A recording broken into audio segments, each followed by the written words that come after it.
आनंद आहूजा जी, ये तस्वीरें हम भी देख रहे हैं, आप भी देख रहे हो, मुझे ऐसा लगता है कि डोनाल्ड ट्रंप साहब भी देख ही रहे होंगे। अमेरिका में भी अब दिन का वक्त है।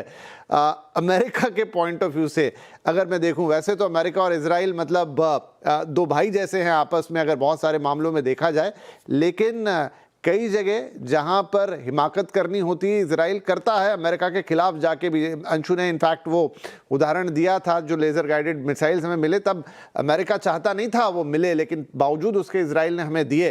तो इजराइल भले ही अमेरिका के साथ जुड़ा है, लेकिन उसकी अपनी एक शख्सियत है जो वक्त वक्त पे दिखाता है। अमेरिका इस दौरे को, इस नए भारत इजराइल संबंध की प्रगाढ़ता को, इस पूरे चैप्टर को कैसे देखेगा?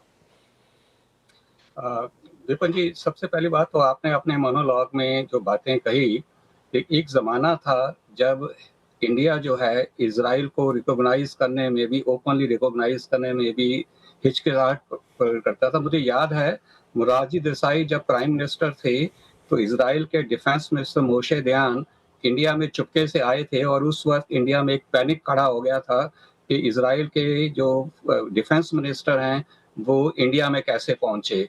आज हालात वो हैं कि हमारे देश के प्रधानमंत्री इज़राइल जा रहे हैं और पहली बार नहीं बल्कि दूसरी बार जा रहे हैं। तो ये एक तो इज़राइल और इंडिया का जो रिलेशनशिप में जो तब्दीली आई है उसको रिफ्लेक्ट करता है कि हम कहाँ थे और आज हम कहाँ पहुंच गए हैं। दूसरी बात, मैं इस जो भी आपके पैनलिस्ट ने बातें की, बहुत अच्छी बातें की, लेकिन मेरे हिसाब से ये एक अगर ट्रेड एंड इन्वेस्टमेंट के पॉइंट से अगर देखा जाए या जियोपॉलिटिकल पॉइंट ऑफ व्यू से देखा जाए तो ये एक बहुत महत्वपूर्ण कदम है। अगर आप देखिए कि इस वक्त यूनाइटेड स्टेट्स की जो फौजें हैं वो ईरान के बॉर्डर तक पहुंच चुकी हैं। किसी भी वक्त यूनाइटेड स्टेट्स ईरान पे हमला कर सकता है। यूनाइटेड स्टेट्स इस वक्त डिपेंड कर रहा था पाकिस्तान के ऊपर, और जो लड़ाई ईरान और यूएसए की है वो एक्चुअली ईरान और यूएसए की लड़ाई नहीं है, वो लड़ाई है ईरान और इजराइल की। यूएसए इजराइल की मदद कर रहा है। तो अगर यूएसए को या इजराइल को ईरान के खिलाफ उस एरिया के अंदर पाकिस्तान की मदद की बजाय अगर किसी सुपर पावर की मदद की जरूरत है तो वो सिर्फ भारत है जो उसको प्रोवाइड कर सकता है। तो ये जियोपॉलिटिकल पॉइंट ऑफ व्यू से एक बहुत अच्छा स्ट्रेटेजिक कदम है जिसमें इस वक्त इजराइल को इंडिया की जरूरत है और यूएसए को भी इंडिया की जरूरत है टू काउंटर ईरान। और वक्त के हिसाब से हालात बदलते हैं और हालात के हिसाब से रिलेशनशिप बदलते हैं। शर्मा जी ने बात की कि अरब देशों का एक रिलेशन था इजराइल के साथ, किसी जमाने में बड़े एंटी रिलेशन था, आज वो इकट्ठे हो रहे हैं। ऐसे ही हमको ये देखना है कि इस वक्त इंडिया की पोजीशन जो है वो क्या है। फ्रॉम अगर आप देखें डिप्लोमेटिक पॉइंट ऑफ व्यू से या foreign policy point of view से, तो अगर इंडिया को अगर अपने स्ट्रेटेजिक रिलेशन इजराइल के साथ स्ट्रॉन्ग करने हैं, I2U2 के मेंबर होने के बावजूद भी अगर इंडिया प्रो ईरान जाता है, अगर आप 2 दिन पहले इंडिया का मीडिया देखिए तो इंडिया का सारा मीडिया जो है प्रो ईरान बात कर रहा था। स्पेशली जो प्रो मोदी मीडिया है वो यूएसए को कंडेम कर रहा था कि यूएसए जो है अपने आर्म्स लेके ईरान क्यों पहुंचा है, और ईरान के सपोर्ट के अंदर आपका इंडिया मीडिया उसको सपोर्ट कर रहा था। तो आपको अगर फॉरेन पॉलिसी अपनी क्लियर करनी पड़ेगी, आपको ये देखना पड़ेगा कि आप ईरान के साथ हैं या आप इजराइल के साथ हैं। आप मौका देखिए, समय देखिए। प्राइम मिनिस्टर मोदी का इजराइल में इस वक्त जाना, जबकि यूनाइटेड स्टेट्स की फोर्सेस जो हैं ईरान के बॉर्डर पे खड़ी हैं, ये क्या संकेत देता है? क्या ये संकेत देता है कि ये सिर्फ एक महज एक आपका बिजनेस रिलेशनशिप, एक इकोनॉमिक डेवलपमेंट, एक ट्रेड रिलेशनशिप का दौरा है, या इससे बढ़कर कोई आईने के ये पर्दे के पीछे कुछ और हो रहा है? तो मेरे हिसाब से ये जियोपॉलिटिकल पॉइंट ऑफ व्यू से, और अगर राहुल गांधी अब ये ना कहना शुरू कर दें कि नरेंद्र इजराइल गए हैं, यूएसए ने इशारा किया है कि आप इजराइल जाइए क्योंकि इजराइल को मदद चाहिए ईरान के खिलाफ और आप इजराइल जाइए, तो मेरे हिसाब से ये एक बहुत ही इंटेलिजेंट और समझबूझ का एक स्टेप था इंडिया की पॉलिसी का कि इस वक्त इजराइल के साथ जाना, जबकि इजराइल को हिंदुस्तान की ज़रूरत है और जबकि इज़राइल हमेशा हिंदुस्तान के साथ खड़ा रहा है। जी, बिल्कुल। तो देखिए, ये संसद से दृश्य भी आ रहे हैं। अब यहाँ पे कुछ ही देर बाद संबोधन होगा प्रधानमंत्री मोदी का और सभी सदस्यगण जो है अपना स्थान ग्रहण कर रहे हैं। उसके पहले जो भी स्वागत, सत्कार, औपचारिकता है वो सब होती हुई देखी, वो लगातार आप दृश्य देख रहे हैं। प्रभुदयाल साहब, हालांकि बात की आपने भी और शिवकांत जी ने भी, क्योंकि पूरा रीबैलेंसिंग का पूरा मामला है। तो अब जब आप इतनी नज़दीकी इजराइल के साथ, और अभी भी गाजा और वो वाला मामला पूरी तरह से शांत हुआ नहीं है, डोनाल्ड ट्रंप साहब बहुत कुछ कहते हैं कि मैंने ये भी रोक दिया, लेकिन अभी भी वो कन्फ्लिक्ट जारी है, हमले इधर उधर से दोनों तरफ से होते रहते हैं, और वो पूरा जो है एक्टिव वॉर जोन ही है, आप उसे ये समझिए। तो ऐसे में जो बाकी के खाड़ी देश हैं और भारत की इतनी नज़दीकी होना इजराइल के साथ, तो है ये मल्टी अलाइनमेंट, तो हम क्या माने कि बाकी देश या तो कुछ बोल नहीं रहे हैं या फिर वो एक्सेप्ट कर रहे हैं इस चीज़ को, और ये हमारी सफलता है, और जो मल्टी अलाइनमेंट वाली जो चीज़ है वो पूरी तरह सफल है, या फिर उसमें कुछ चीज़ें ऐसी हैं जो एलिमेंट अभी शांत है, लेकिन वक्त आएगा तो शायद वो हमारे सहयोग में ना रहें। देखिए, आनंद आहूजा जी ने बिल्कुल सही कहा कि प्रधानमंत्री मोदी जी की जो ये विजिट है इजराइल की, ये एक ऐसे समय हो रही है जबकि जो मिडिल ईस्ट रीजन में बहुत तनाव, और इस संदर्भ में नेतन्याहू साहब ये सोच रहे हैं कि किस तरह से इस विजिट को यूटिलाइज किया जाए एक ऐसे स्ट्रेटेजिक रीजनल अलाइनमेंट को बनाने के लिए जो इजराइल के बहुत हद तक फायदे में होगा। नेतन्याहू ने कहा है कि ये विजिट एक कोशिश हो सकती है हेक्सागन ऑफ अलायंसेस बनाने के लिए, जिसमें इजराइल के अलावा भारत हो, ग्रीस, साइप्रस और कुछ ऐसे देश जो कि अफ्रीका में हो, या कुछ एशियन कंट्रीज, शायद कुछ अरब कंट्रीज, जिनका उन्होंने नाम नहीं लिया, लेकिन जाहिर किया कि वो रीजनल रेडिकलिज्म के खिलाफ लड़े।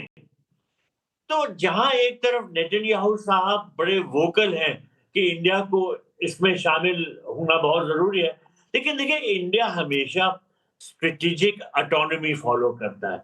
इंडिया कभी मिलिट्री अलायंस सिस्टम्स में शामिल नहीं हो सकता है, और ना होता है। हम एक स्ट्रेटेजिक ऑटोनॉमी बना के रखते हैं, और आप देखेंगे कि जितनी हमने ग्रुपिंग्स बनाई हैं, जैसे बिम्स्टेक है, सार्क है, ब्रिक्स है, G20 है, शंघाई कोऑपरेशन ऑर्गेनाइजेशन, इनमें से कोई मिलिट्री अलायंस नहीं है, ये इकोनॉमिक कोऑपरेशन के हैं।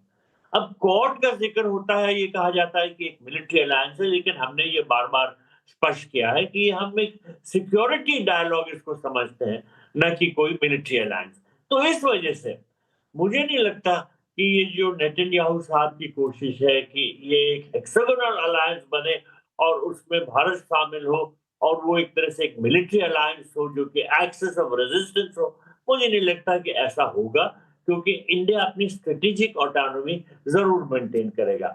देखिए, कुछ देश जैसे ग्रुप, जैसे हमास, उन्होंने तो ऑलरेडी इसके खिलाफ काफी शोर करना शुरू किया है।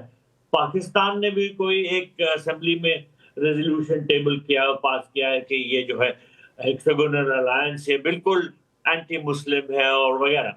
तो हमको बहुत देख के करना होगा, लेकिन अपनी स्ट्रेटेजिक ऑटोनॉमी हम जरूर मेंटेन करेंगे। तो शिवकांत जी, यही बात कि इंडिया अभी जब ये गजा कन्फ्लिक्ट ऑन था तो इंडिया ने ऐसा खुल के कभी इजराइल को उस तरीके से सपोर्ट नहीं किया।